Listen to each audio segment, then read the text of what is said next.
నిన్నటి వరకు ఒక డ్రామా అంబటి రాంబాబు విషయంలో నిన్నటి వరకు ఒక స్టోరీ చెప్పుకొచ్చారు. చంద్రబాబు నాయుడు గారు అనలేదు, ముందు తెలుగుదేశం కార్యకర్తలే రెచ్చగొట్టారు, రెచ్చగొడితే అంబటి రాంబాబు రెచ్చిపోయాడు, ఆ ఫర్ ఆఫ్ ద మూమెంట్లో మాట్లాడేశాడని చెప్పేసి ఒక కొత్త స్టోరీ నలుకొచ్చారు. రాత్రి నుంచి మళ్ళీ ఇంకొక కొత్త స్టోరీ అండి. ఇప్పుడు అంబటి రాంబాబుని పోలీస్ స్టేషన్లో కొట్టారని చెప్పేసి అని అంబటి రాంబాబు 2 కాళ్ళు నట్ట అటో పక్క ఇటో పక్క చీల్చేసి టిక్కుమని కొట్టారట. వైఎస్ఆర్సీపీ పార్టీ అఫీషియల్ పేజీలో వేసుకొచ్చారు ఇవన్నీ కూడా. ఇప్పుడు నిన్న రిమాండ్ విధించిన తర్వాత ఈ స్టోరీ నెలకొచ్చారనమాట. ఏమని రాశారో ఒకసారి చదివినిపిస్తాను చూడండి. నన్ను శారీరకంగా పోలీసులు ఇబ్బంది పెట్టారని న్యాయమూర్తి ముందు ఆవేదన వ్యక్తం చేసిన అంబటి రాంబాబు ఏడ్చాడని చెప్పబోయారా? అర్ధరాత్రి 2:30 గంటలకు పోలీసులు సెల్లోంచి బయటికి తీసుకువచ్చారు. నల్లపాడు సీఐ వంశీతో పాటు మరో 2 సీఐలను వేధించారు. నా 2 కాళ్ళు వెడల్పుగా చేసి నన్ను ఇబ్బంది పెట్టారు. నాకు కాళ్ళు నొప్పులు వచ్చాయి.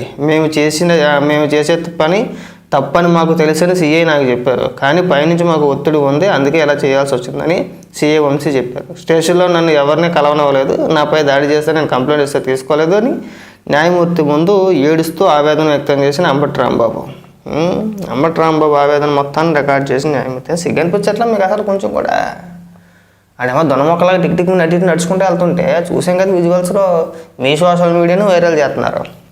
నిన్న ఉదయం అరెస్ట్ చేసేటప్పుడు ఎలా ఉన్నాడో ఇవాళ కూడా అలాగే ఉన్నాడని చెప్పేసి అని నీ రెడ్ బుక్కి కుక్క కూడా భయపడతాడని డైలాగ్ పెట్టి అంబటి రాంబాబు నడుచుకుంటూ వెళ్ళే వీడియోలు ఇవాళ పొద్దున్న నుంచి ఇందాక నుంచి కూడా వైరల్ చేస్తూ ఉంటే అంబటి రాంబాబుని తొల్ల మధ్యన కొట్టేశాడండి, టిక్కుమని నిప్పి తట్టుకోలేక బోరుని ఏడ్చేసాడండి. అప్పుడు కాదు ఏడ్చింది అంబటి రాంబాబు. అంబటి రాంబాబు ఎప్పుడు ఏడ్చాడు చెప్పనా? ఆ కోర్టు ప్రాంగణంలో పొన్నవోలు సుధాకర్ రెడ్డిని చూసినప్పుడు ఏడ్చేసి ఉంటాడు. రిమాండ్ పక్కరా బాబు వచ్చేసేది ఇది, అసలు అందులో సందేహం లేదు. పొన్నవోలు సుధాకర్ని చూడగానే అంబటి రాంబాబు గుండెకాయ కిందకి జారిపోయి టిక్మని. నిజంగా అప్పటి వరకు ఎంతో కొంత నమ్మకం ఉండిద్ది, బెయిల్ వచ్చిద్దిలే మేము కూడా అనుకున్నాం, అంబటి రాంబాబుకి బెయిల్ వచ్చిద్దని అనుకున్నాం మేము. కానీ విచిత్రం ఏంటంటే పొన్నవోలు సుధాకర్ రెడ్డి అనగానే మేము కన్ఫర్మ్ అయిపోయాం. అంబటి రాంబాబుకి తెలియదు కదా, మన తరపున వాదించే లాయర్ పొన్నవోలు సుధాకర్ రెడ్డి అని చెప్పేసి అంబటి రాంబాబుకి తెలియదు కదా. ఆ కోర్టు ప్రాంగణంలో పొన్నవోలు సుధాకర్ రెడ్డిని చూడగానే ఏడ్చేసాడు అంబటి రాంబాబు. ఎలా చెప్పాలి? అప్పుడు భావోద్వేగానికి లోన్ అయ్యాడు. వీడు ఎట్టగట్ట నన్ను రిమైండ్ ఏం చేస్తాడనే భయంతో బాధతో వీడు ఏదో చెప్పకపోతే వర్కౌట్ అయ్యేలా లేదని చెప్పేసి నీకు ఈ కట్టుగా తలకొచ్చిందన్నమాట. ఒకవేళ అంబటి రాంబాబు చెప్పినా సరే పొన్నవోలు సుధాకర్ని దృష్టిలో పెట్టుకుని చెప్పుంటాడు ఇవన్నీ కూడా. ఎందుకంటే పొన్నవోలు సుధాకర్ రెడ్డి వాదించిన ఏ కేసు కూడా బెయిల్ వచ్చిన సందర్భాలు లేవు, అన్నీ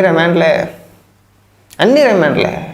కావాలంటే మీరు హిస్టరీ చూసుకోవచ్చు, పేరు కూడా ఉంది, రిమాండ్ సింహం అని చెప్పేసి పేరు కూడా ఉంది. అయినా ఇక్కడ మీరు మాట్లాడితే అంబటి రాంబాబు మీద ఏదో ప్రేమ ఉన్నట్టు పెద్ద నటించేస్తారు కదా. Last time Karumuri Venkatareddy arrest అయినప్పుడు ఆ కేసుని ఎవరు వాదించారు? పొన్నవోలు సుధాకర్ రెడ్డి కాదు. పొన్నవోలు సుధాకర్ రెడ్డి అక్కడ ఉన్నా సరే కేసు వాదించింది రజనీ గారు ఎవరో ఉన్నారు అడ్వకేట్, ఆవిడ వాదించారు. మరి అంబటి రాంబాబుకి పొన్నవోలు సుధాకర్ ఎందుకు పెట్టారంటే అంతకంటే మంచి అడ్వకేట్లు లేరా, మంచి లాయర్లు లేరా? ఎందుకు కావాలని చెప్పేసి అంబటి రాంబాబు రిమాండ్ విధించితే చక్కగా ఇక్కడ మా పొన్నవోలు సుధాకర్ అలాగే అడవులుగా వాదిస్తారు కాబట్టి 2 మాటలు మాట్లాడితే 3వ మాట జడ్జి గారు మాట్లాడినవారు పొన్నవోలు సుధాకర్ రెడ్డిని చాలా బాబు ఆపే అని చెప్పేసి అంటారుండే. జడ్జిని రిమాండ్ కేసు అయితే చక్కగా మనం ఇక్కడ కాపులు హింసించేస్తున్నారు, ఇంకో రకంగా చేస్తున్నారని చెప్పేసి డ్రామాలు ఆడొచ్చాను కదా. పైగా ఇక్కడికి వచ్చి తొల్ల మధ్యన టిక్కుమని కొట్టారని మాట్లాడతారా? తొల్ల మధ్యన కొట్టేశారు అంబటి రాంబాబుని. తొల్ల మధ్యన కట్టయితే చెంగుమని లేడి పిల్ల నడుచుకుంటూ వెళ్ళిపోతున్నాడా? సిగ్గనిపించట్లేదు అసలు. మీ రాజకీయానికి అంటే మీరు ఏ స్థాయికి దిగజారిపోయారంటే ఆ స్థాయికి దిగజారిపోయారు. స్టేషన్లో కొట్టేశారు, ఏది మాజీ మంత్రి అయ్యిండు కూడా అందులో. ఇంక ఈ తప్పుడు ప్రచారాలు ఆపేయండి. చక్కగా ఉన్నాడు, బ్రహ్మాండంగా వెళ్తున్నాడు, ఇబ్బంది పెట్టింది ఏమీ లేదు. చివరికి ఆ తల కూడా ఎలా ఉన్న తల అలాగే ఉంది, అప్పుడు అర్థం చేసుకోవచ్చు. కొడితే అలా ఉంటాడా మనిషి, నడుచుకుంటే వెళ్తాడా? ఇంకెక్కడ ఆపేసి లేనట్ట 2 కాళ్ళు సాపేసి టిక్మని కొట్టేశారట. సిగ్గనిపించట్లా చెప్పడానికి కూడా. అంబటి రాంబాబు ఏదో బెయిల్ కోసం ఏదో ప్రయత్నించి చెప్పుకున్నాడు అనుకో, మీరు రాయడానికి కానీ సిగ్గనిపించట్లా. సాక్షిలో ఏకంగా ఇదే స్టోరీని 4-5 వీడియోల కింద అప్లోడ్ చేసాడు.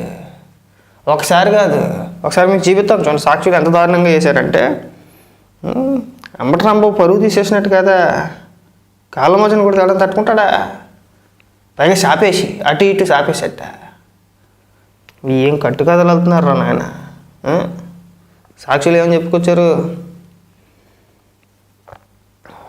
ఈ అబ్బాయి ఈ ఈశ్వర్ గారు ఈడు ఎందుకు మాట్లాడతారో అర్థం కదా. ఇక 14 రోజులు రిమాండ్. ఇక పోలీసులు చిత్రహింసలు పెట్టారు. 2 కాళ్ళు చాపి టిక్మని కొట్టారు. కోర్టులో అంబటి ఆవేదన. నా కాళ్ళు 2 విడదీసి తొడల మధ్యన కొట్టారని అంటే వీళ్ళు రాసిన తమ్మునేల్స్ అన్నమాట. పోలీసుల 3rd డిగ్రీపై జడ్జి ముందు అంబటి ఆవేదన.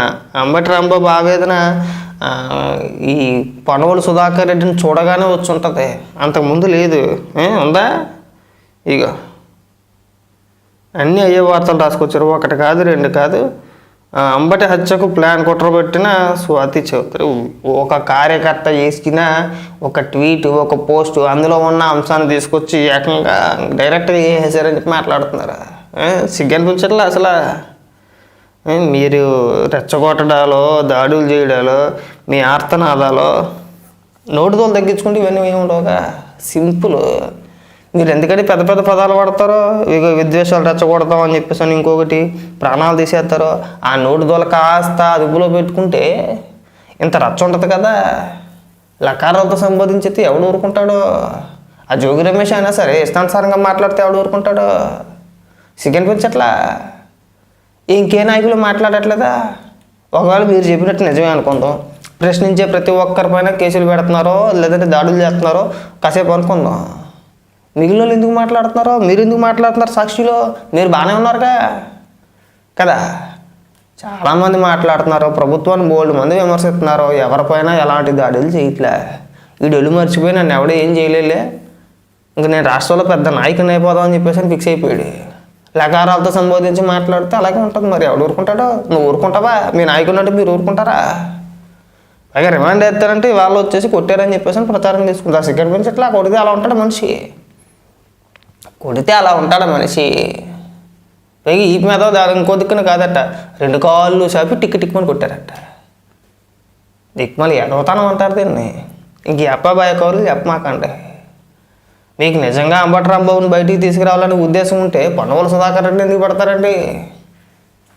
పనవల సుధాకర్ రెడ్డిని చూసిన తర్వాత అంబటి రాంబాబు గుండెకే మోకాళ్ళకి జారిపోయి ఉంటుంది దిక్మని. అయ్యి బాబు వీడియో చెడిటర్ బాబు శనిగడి నేను 14 రోజులు ఫిక్స్ అయిపోయి ఉంటాడు, మానసికంగా ఫిక్స్ అయిపోయాడు. ఇంకా బాధలో తట్టుకోలేక ఏడుతూ ఇంకేం చెప్పాలో తెలియక ఏదో ఒక కట్టుగా తల్లేసాడు. అంతేనా? పైగా కొంతమంది మేధావులు ఉన్నారు, కొంతమంది పోరం బొగ్గోళ్ళు. అంబటి రాంబాబు పోయి 3rd డిగ్రీ ఎలా చేస్తారండి? కాపులు అదేంటి బూతులు మాట్లాడినప్పుడు లేని కాపులు, తిట్టినప్పుడు లేని కాపులు అరెస్ట్ అయితే ఎందుకు వచ్చిందండి? కులాన్ని ఎందుకు తీసుకొస్తున్నారు? అంటే ఇప్పుడు అంబటి రాంబాబు తిట్టాడని చెప్పి తిట్టడాన్ని కాపులు మొత్తం తిట్టారని చెప్పి అనుకోవాలా? కాపు కులం తిట్టింది అనుకోవాలా? ఏం పీత లాజిక్లు వాడతారో, ఏం బుర్రలేని లాజిక్లు వాడతారో, మీరు ఎందుకు మాట్లాడతారో, ఏం మాట్లాడతారో ఒక క్లారిటీ ఉండదు. అదుపులో ఉండాలి. మన నోరు మంచిదైతే ఊరు మంచిదవుద్ది. మనం నిదానంగా ఉంటే చాలామంది మాట్లాడుతున్నారు, చాలామంది రాజకీయంగా 3 మంది విమర్శిస్తున్నారు. అలా మనం విమర్శిస్తే పర్వాలా? అబ్బే అట్ట కాదుగా. వెనకాల 10 మంది ఉండగానే మనల్ని మనం మర్చిపోతాం. మన వయసు మనకు తెలియదు. లకారాలతో సంబోధించి రెండ్రా గిండ్రా అంటే వస్తారు. ఈ ఒక్కడికే వచ్చేటి రౌడీయిజమో లేదంటే మాట్లాడడం మిగతా ఎవరికి రాదా? ఇవాళ మళ్ళీ ఏడడం, నా పంగసాబు కొట్టేసేటంటే సిగ్గుపడి ఎక్కడైనా కానీ.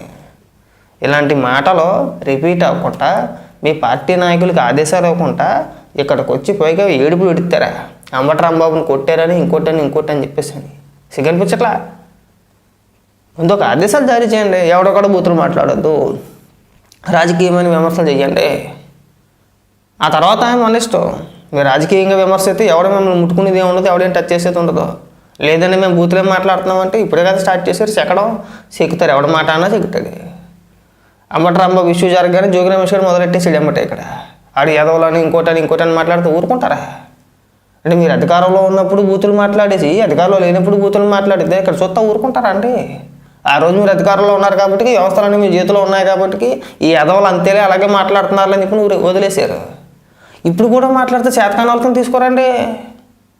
తెలుగుదేశం పార్టీలో పైనుంచి కింద వరకు, మంత్రుల నుంచి ఎమ్మెల్యేల నుంచి కార్యకర్తల వరకు ఎవరైనా సరే అకారణంగా ఏ నాయకుడినైనా ఉద్దేశించి బూతులు మాట్లాడడం మీరు ఎప్పుడైనా విన్నారా?